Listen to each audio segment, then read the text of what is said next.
আসসালামু আলাইকুম। একেবারে নিরিবিলি পরিবেশে চলে আসলাম। কি শুনলাম এটা? আমাদের ওমর ভাইয়ের মায়ে নাকি যে গার্মেন্টসে চাকরি করছে।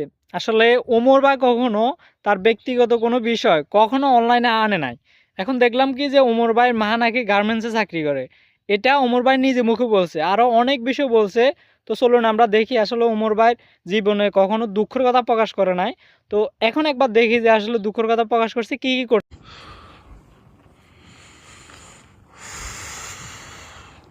কান্নার সাউন্ড শোনা যাচ্ছে।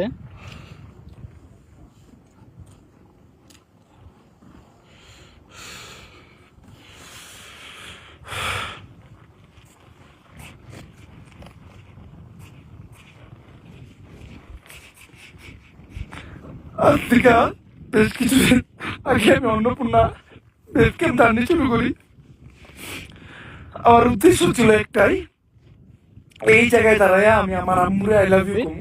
ওমর ভাই একটা ওই যে নেপালে গেছিল ঘুরতে। আমরা জানি যে উনি হয়তো ট্যুরে গেছে বা আনন্দ করতে গেছে, কিন্তু না, বিষয়টা হচ্ছে ওনার মা এবং ওনার নানুর ইচ্ছা পূরণ করার জন্য ওখানে কিছু একটা ঘটছে। আচ্ছা, আমরা শুনি। হ্যাঁ, আমার নানির আই লাভ ইউ কমু। আজকে আমি এই জায়গায় আই লাভ ইউ আম্মু, আই লাভ ইউ নানি। কোনো সময় তোমাকে ভালো সন্তান হইতে পারি নাই, জন্য আমার মাফ করে দিও। তোমরা অনেক কষ্ট সইছো।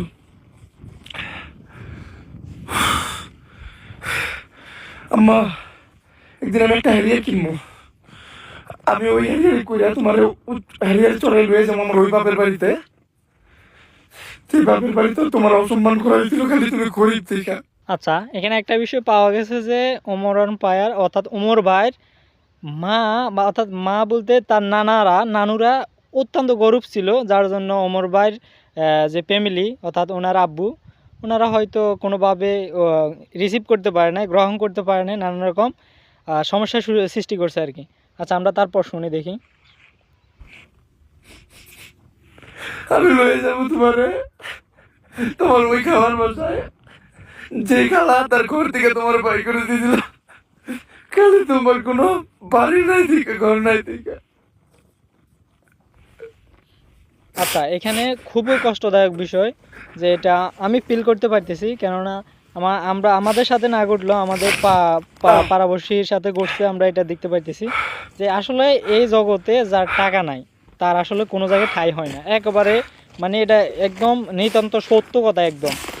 এটা আমাদের ওমর ভাইয়ের আম্মুর সাথে ঘটছে। যাই হোক, তারপর আমরা শুনি। আমি আমার মাল লেগে সব করবো, আমি তোমার লেগে সব করবো।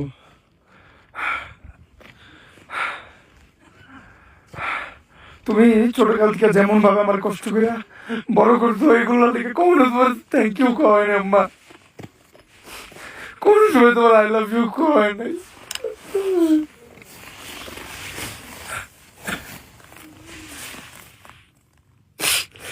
আই লাভ ইউ আম্মু, আই লাভ ইউ নানি। আমি এখনো তোমাদের একটা বাড়ি বানিয়ে দিতে পারি নাই।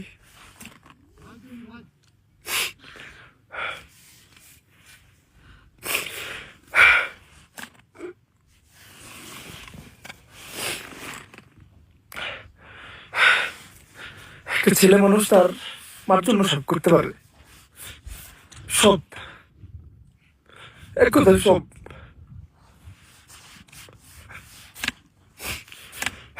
ছেলেকে জিত তাকে মায়ের ক্ষেত্রে, এটা আপনার কল্পনা করতে পারবেন না। আমি জিত করছিলাম যে আমি আমার আম্মুরে আই লাভ ইউ করে এই জায়গায় ঘুমো। আমি আমার জিত কমপ্লিট করছি। আমি সত্যি কথা বলতে ওমর ভাইয়ের একজন ফ্যান হয়ে তা কখনো ওমর ভাইকে আমি কাঁদতে দেখি না, জাস্ট সবাইকে হাসাইছে। এখন আসলে ওনাকে কাঁদতে দেখে আমিও খুবই মানে খারাপ লাগছে আমার থেকে। যাই হোক, তারপর ওনা কি বলে শুনি। আমার আম্মু আমার লিগে কি করছে এটা আমি বলে বুঝাইতে পারবো না।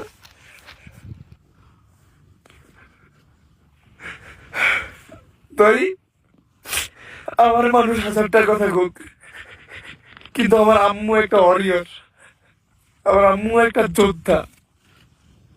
আমার আম্মু আব্বু ছিল না, একা দুনিয়ার সাথে লড়াই করে গার্মেন্টসে চাকরি করে আমার মানুষ করছে।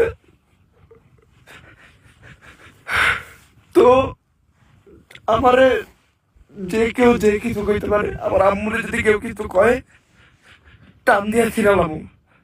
কোনো আইন মানুম না, কোনো কানুন মানুম না।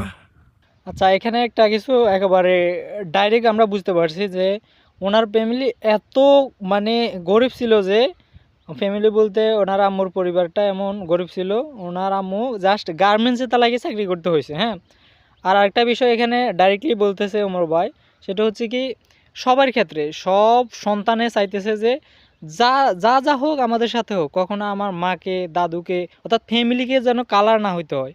তো ইদানিং দেখতেছি যে অপু ভাই না দীপু ভাই, আপনারা তো চিনছেন অবশ্যই, ও খুব মানে বিহেভিয়ার এত খারাপ করতেছে যেটা আমরা আসলে মেনে নিতে পারতেছি না। আর ওনার ক্ষেত্রে তো না, কেননা ওনার মা যে স্ট্রাগল করে ওনাকে বড় করছে, এটা তো মেনে নেওয়া যায় না। অবশ্যই আমরা মানি না। আমার আম্মুর এই জন্য আমি সব থেকে আলাদা রাখি। হ্যাঁ, আর আমার নানি, আমি এই দুনিয়াতে সব থেকে বেশি যদি কারো ভালোবাসি এটা হলো আমার নানি। আমার নানি